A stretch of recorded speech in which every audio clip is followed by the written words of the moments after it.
Yep, I know, another bass on my guitar bass channel, but I promise this will be the last one for a while. But just like that other bass I showed off recently, this one is a little bit special and it's right up my street. So Flea of Red Hot Chili Peppers fame, of course, has currently got a rather modern looking signature bass with Fender, made entirely in the US factory, and much more in line with some of the basses he's played in the past. But when he first went back to Fender, they made a much more vintage inspired signature model based on his original Shell Pink 61 jazz bass. Flea apparently used that original 61 jazz bass to record Stadium Arcadium. He also toured it for quite a while around that period as well, and I think there's quite a few TV appearances where he's playing that bass specifically.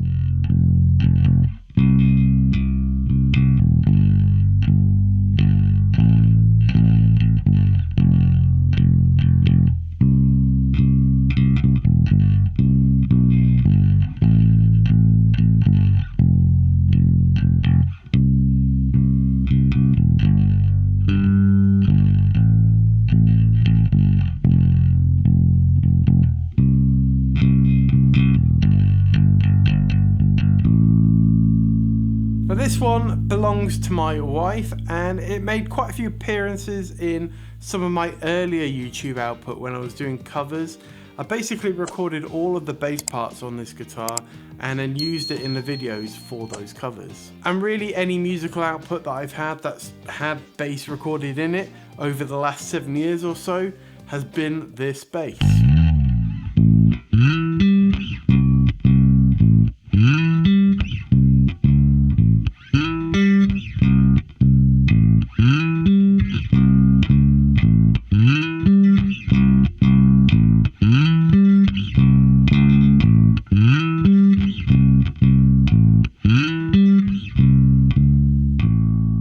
So yeah, like I said, this is right up my street.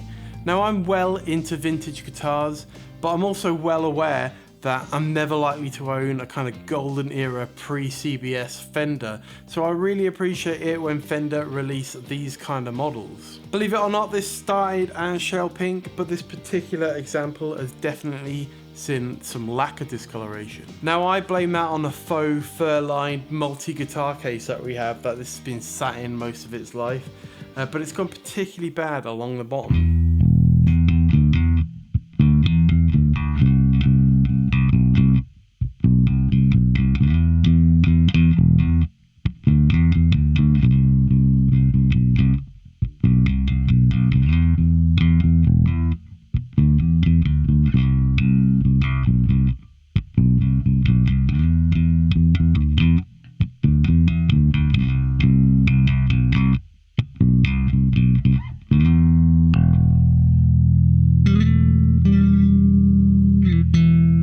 But maybe you can see it's gone more of a beige colour now, but it does have a couple of spots of the original Shell Pink still showing through here and there, and we'll try and get some close-up shots so you can see that.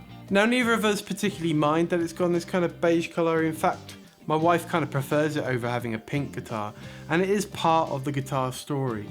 And I actually think it looks closer to Flea's original 61 bass than some of the kind of stock guitars out of the factory look. So yeah, it's a nitro finish and it's part of the Road Worn series, or at least it's adjacent to the Road Worn series anyway, and it's made out of the Mexico factory, and it's meant to replicate the wear that was on Flea's original bass. I think it looks pretty decent, to be fair. It's definitely got that kind of relic to a template look, but at least we know with this, that template is based on an actual vintage example.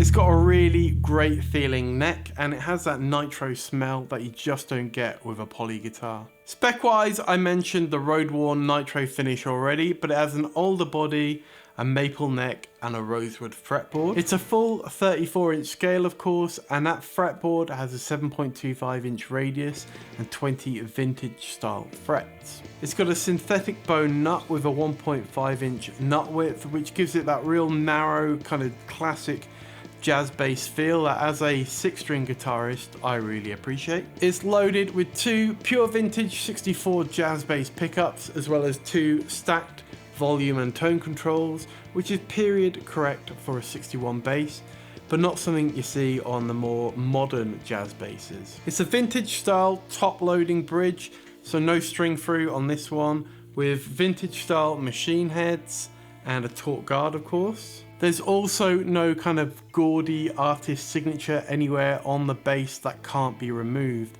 The only place you'll see Flea's signature is on the neck plate. Let's try and get that in shot.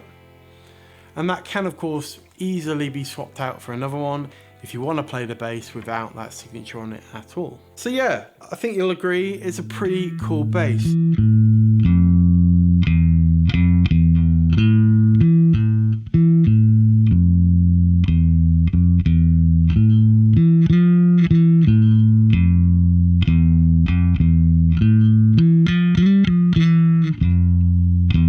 Now, it doesn't necessarily get played a whole lot in our busy household, but it's something that I really appreciate having access to, as long as my wife decides to keep hold of it, of course. It does still seem to be in production as well. At the time that my wife bought this, she got it for just under $1,000 at Guitar Village, but it was going through a price hike even then, and now it's gone up to around £1,400 retail.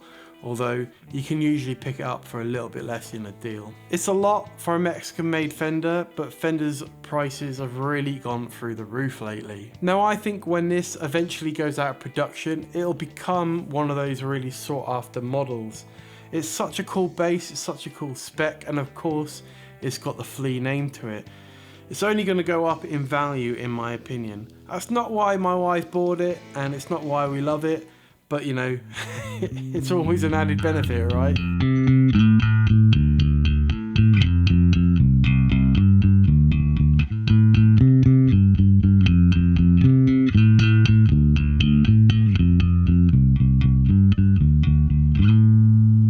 But yeah, for now, I'm just going to continue enjoying getting to use this bass and using it on my YouTube channel and what have you.